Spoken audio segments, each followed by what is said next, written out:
नमस्कार, स्वागत है आपका हमारे चैनल पर। मैं हूं आपके साथ शिप्रा सैनी।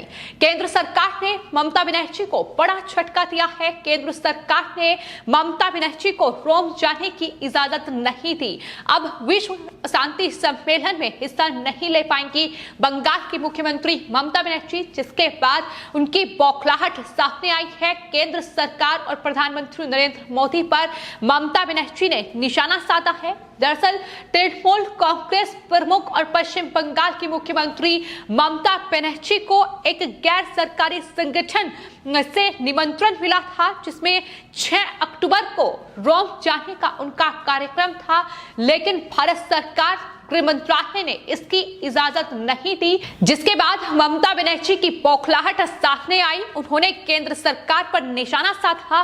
ममता बनर्जी ने कहा है कि रोम में विश्व शांति को लेकर बैठक आयोजित की गई है, उसमें मुझे बुलाया गया था। इटली ने मुझे विशेष तौर पर बुलाया था, लेकिन केंद्र सरकार ने इसकी इजाजत नहीं दी। इतना ही नहीं, ममता बनर्जी ने कहा है कि दरअसल आप मुझे नहीं रोक सकेंगे।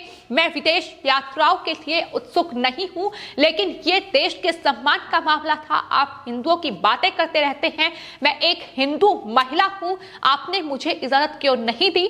आप पूरी तरह से ईर्ष्यालु हो गए हैं, ये भी ममता बनर्जी की ओर से टिप्पणी की गई है। तो जाहिर तौर पर प्रधानमंत्री नरेंद्र मोदी पर निशाना साधा है, लेकिन ममता बनर्जी दरअसल जिस विश्व शांति सम्मेलन के लिए उन्हें रोम जाना था, लेकिन उसको लेकर विदेश मंत्रालय के जो संयुक्त सचिव हैं, उन्होंने बंगाल के राज्य सचिवालय को एक पत्र भेजकर साफ तौर पर इजाजत देने से मना कर दिया और उन्होंने ये कहा कि दरअसल ये मुख्यमंत्री के लिए उचित नहीं है, वो रोम नहीं जा सकती हैं, इस विश्व शांति सम्मेलन में वो हिस्सा नहीं ले सकती हैं।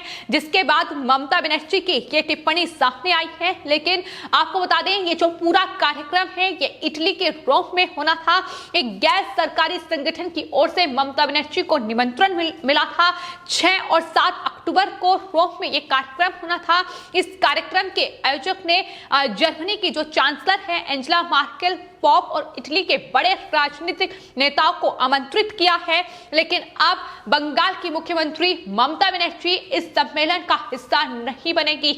जाहिर तौर पर विदेश मंत्रालय की ओर से यह फैसला लिया गया है। ममता बनर्जी के लिए बड़ा झटका है, लेकिन विश्व शांति सम्मेलन का हिस्सा ममता बनर्जी आखिर कैसे बन सकती हैं, जब पश्चिम बंगाल में चुनाव नतीजों के बाद से हिंसा का एक दौर देखने को मिल रहा है और इस हिंसा को रोकने में ममता बनर्जी विफल साबित हो रही है। वो खुद जिस राज्य की मुख्यमंत्री है, वहां शांति व्यवस्था कायम करने में नाकाम साबित हो रही है।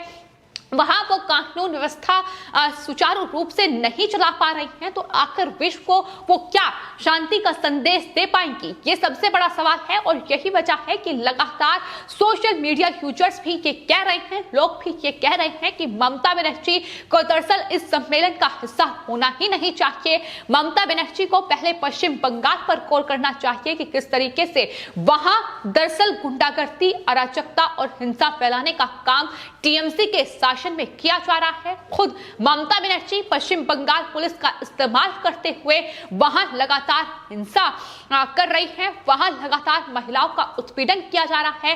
तो जो पश्चिम बंगाल, जिस राज्य की ममता बनर्जी मुख्यमंत्री है, जब वो हिंसा की आग में झुलस रहा है, जब वहां शांति व्यवस्था कायम नहीं हो पा रही है, तो क्या ममता बनर्जी दुनिया को या फिर हिंदुस्तान को शांति का संदेश दे पाएंगी? जाहिर तौर पर नहीं दे पाएंगी और यही वजह है कि ये जो फैसला है, इसका समर्थन जो है वो सोशल मीडिया यूजर्स और तमाम देश की जनता कर रही है। हालांकि ममता बनर्जी की बौखलाहट कितनी ज्यादा बढ़ी हुई है, ये साफ तौर पर उनके बयान में देखने को मिला है, जब उन्होंने यह कहा है कि हमें अपनी स्वतंत्रता की रक्षा करनी है। भारत में तालिबानी बीजेपी नहीं चल सकती, बीजेपी को हराने के लिए टीएमसी ही काफी है। खेला भवानीपुर से शुरू होगा और पूरे देश में हमारी जीत के बाद खत्म होगा, ये ममता बनर्जी की ओर से कहा गया है। तो इस विश्व शांति सम्मेलन जो कि रोम में होगा, इसका हिस्सा ममता बनर्जी नहीं बनेगी, लेकिन वहीं भवानीपुर में जो उपचुनाव होने जा रहा है 30 सितंबर को, जो उपचुनाव भवानीपुर सीट पर होगा, उस पर सबकी निगाहें टिकी हुई है, क्योंकि ये भी मुख्यमंत्री ममता बनर्जी के लिए एक बड़ी परीक्षा होगी। अगर वो इस परीक्षा में पास नहीं हो पाई तो मुख्यमंत्री की कुर्सी उनके हाथों से चली जाएगी, वो पश्चिम बंगाल की मुख्यमंत्री नहीं रहेंगी और हार का डर भी ममता बनर्जी को सताया रहा है। और यही वजह है कि इस तरीके के जो बयान हैं लगातार उनकी तरफ से देखने को मिल रहे हैं। तालिबानी बीजेपी को करार दे रही है, लेकिन खुद किस तरीके का तालिबानी शासन जो है वो पश्चिम बंगाल में पिछले इतने सालों से ममता बनर्जी कर रही हैं, इसकी तस्वीरें पश्चिम बंगाल से हर रोज सामने आती है, जहां टीएमसी के गुंडे लगातार पश्चिम बंगाल में बीजेपी कार्यकर्ताओं को निशाना बनाते हैं, महिलाओं के साथ बलात्कार करते हैं, महिलाओं का उत्पीड़न किया जा रहा है। लेकिन ममता बनर्जी हाथ पर हाथ धरे बैठी हैं, तो वहां कौन तालिबानी सरकार चला रहा है, ये साफ तौर पर देश की जनता के और खास तौर पर पश्चिम बंगाल की जनता के समझ में आ रहा है।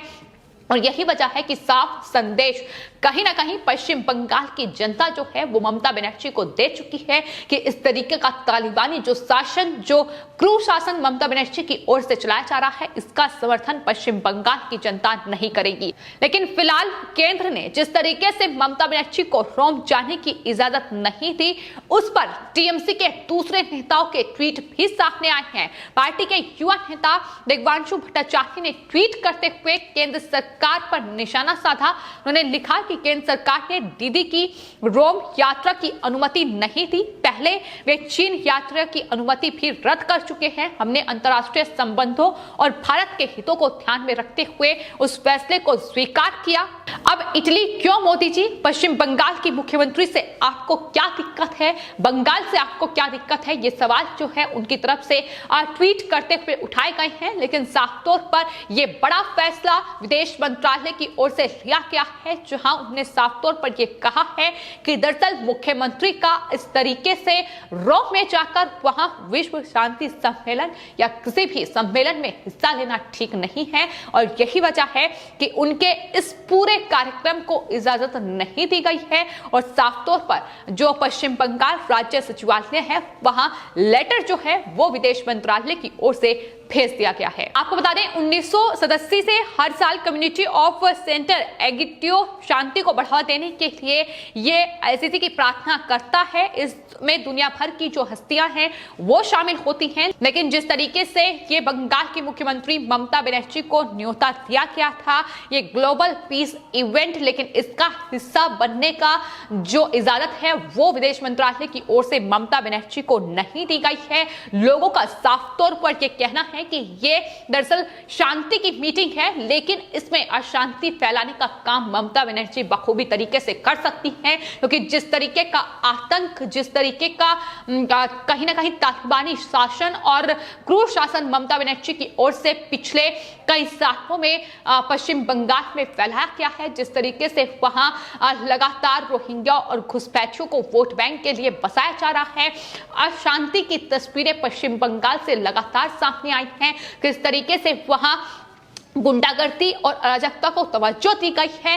तो जिस राज्य की वो मुख्यमंत्री हैं, अगर वहां शांति व्यवस्था कायम नहीं कर पाएंगी तो जाहिर तौर पर वो नेता या वो मुख्यमंत्री विश्व पटल पर दुनिया को शांति का संदेश नहीं दे सकती हैं। ये साफ तौर पर सोशल मीडिया यूजर्स कह रहे हैं। लेकिन आपको ये भी बता दें कि पश्चिम बंगाल में फिलहाल भवानीपुर का उपचुनाव 3 सीटों पर हालांकि उपचुनाव होंगे, लेकिन भवानीपुर वो सीट जहां से ममता बनर्जी चुनावी मैदान में उतरी हुई है। लेकिन बीजेपी ने ममता को हराने के लिए तमाम जो पैतरे हैं कहीं ना कहीं वो अपना लिए हैं। उनका साफ तौर पर कहना है कि ममता बनर्जी को रोकने के लिए बीजेपी हर एक दांव पेंच लगाएगी, क्योंकि ममता बनर्जी को पश्चिम बंगाल में रोकना जरूरी है। जिस तरीके की गुंडागर्दी और अराजकता टीएमसी की ओर से पश्चिम बंगाल में फैलाई जा रही है, वो लगातार पश्चिम बंगाल को खोखला करने का काम कर रही हैं। और यही वजह है कि बीजेपी ने एक बड़ी फौज पश्चिम बंगाल उपचुनाव के लिए,